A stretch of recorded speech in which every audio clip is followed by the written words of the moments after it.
So, Wycombe played QPR today, a 1-0 loss. Just wanted to talk about it quickly because it was an interesting match, but also you had to pay £6 for it, which, cheeky, but at the end of the day, clubs want all the revenue they can get, so fair enough, they've got whatever amount, maybe a couple of £100. So, the first half was actually quite good from Wycombe. Now, we looked good under pressure. QPR weren't pressing every time with the ball, but when they did, we actually looked like we were capable of playing out pretty easily without any issues. So one of the big things we saw was actually that typically we've seen Aaron Morley drop the deepest and pick up the ball. The goalkeeper typically will know it and then look to push out. But actually Steve Cook now was the one who was receiving the ball from the goalkeeper. Morley wasn't having to drop as deep. And actually Steve Cook had a fantastic range of passing and he was looking to go long down the wings to either Mika or Silko. So I can already see why they brought in Cook, not just for his leadership abilities, but actually he has a very good range of passing. And a couple of times he got good balls in that we could have and actually should have threatened more from. It is what it is. I thought Macy was good in goals. He didn't have an awful lot to do, but he made a couple of decent saves. He came out to claim the ball from corners and from crosses, which is important as well. So he looks like he could be a pretty good, solid signing. Still confused about who's going to be the starter because we've got Mickey, we've got Connor, we've got Matt, and too many Cooks, etc, etc. But what can you do? I thought generally the backline was pretty good again. They didn't have anything major to deal with, and I think the problem is there. QPR put their strongest team out in the second half. But they all look solid. Keita was at left back and Harvey was at right back. Harvey actually played a couple of really good balls in from right back, because what he'd do is obviously he'd go out to the right and then cut back in.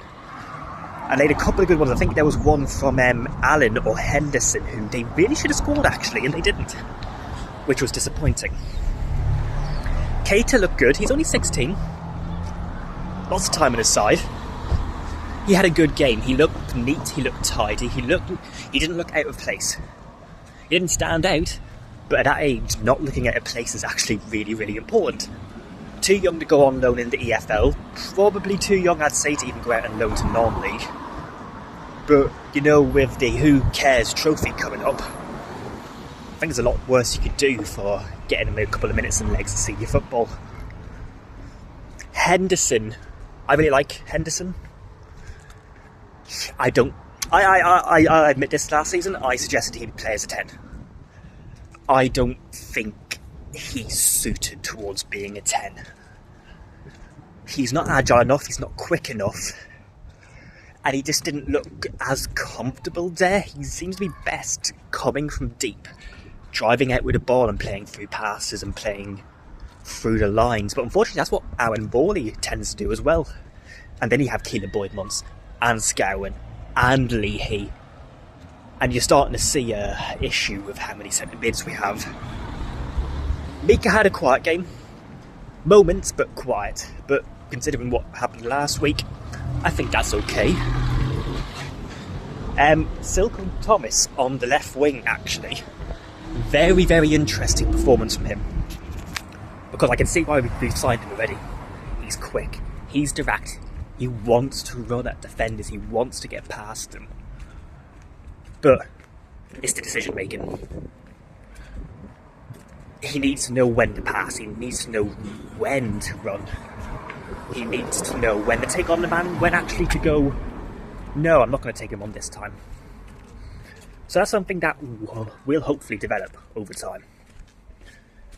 I'm hoping we do, because if so, there is actually a really interesting player there. There's the backbones of a player with Silko Thomas, and I'm guessing we're hoping we can develop the rest of it.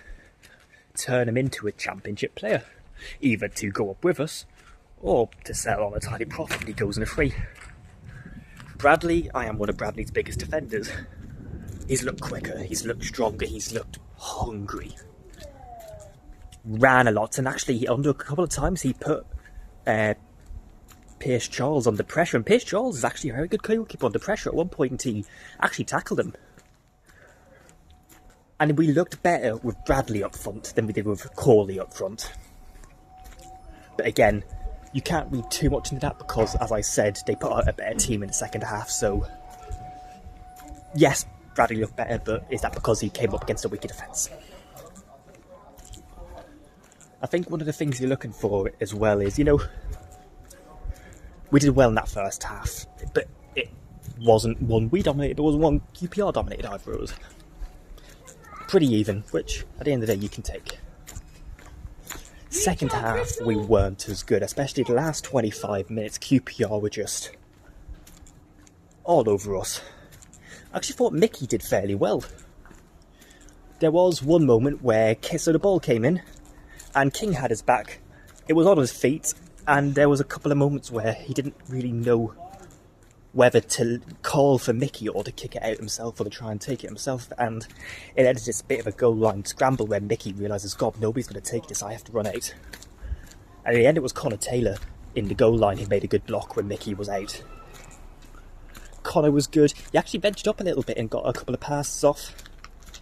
Still doing quite well, he really, really rehabilitated his image in that last month or two last season, and he did nothing today to alter that. I think Corley, I really like his experience. I like what he tries to do, but it just didn't work today. I think that's one of the issues with playing Corley and Mullins, because Mullins and Corley want to be in the same areas.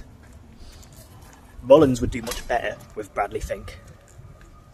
Or you'd almost want a flat three of, Henderson, Leahy, Scowen, rather than a 10 with Corley Woodrow, because Corley's natural instincts are to drop deeper. Then you'd want Miko or Fred. Fred ran a lot, wasn't his best game. Didn't have a lot to work with, really. Again, is what it is.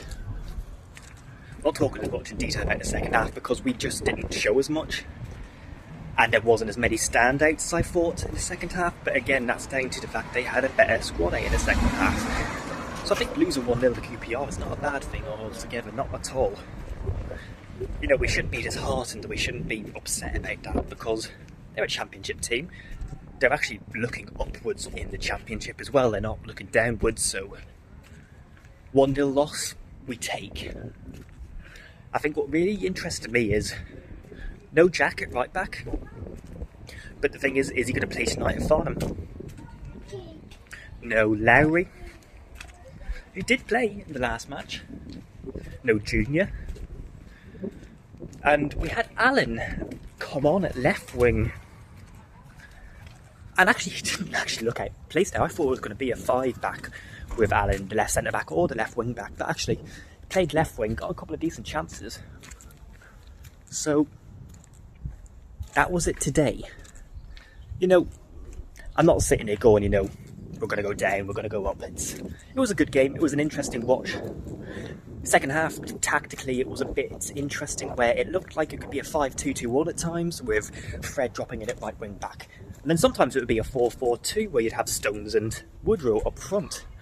And sometimes it looked like our traditional 4-2-3-1 with just Woodrow up front, Fred at right wing, Mullins in the middle, and Stones at left wing.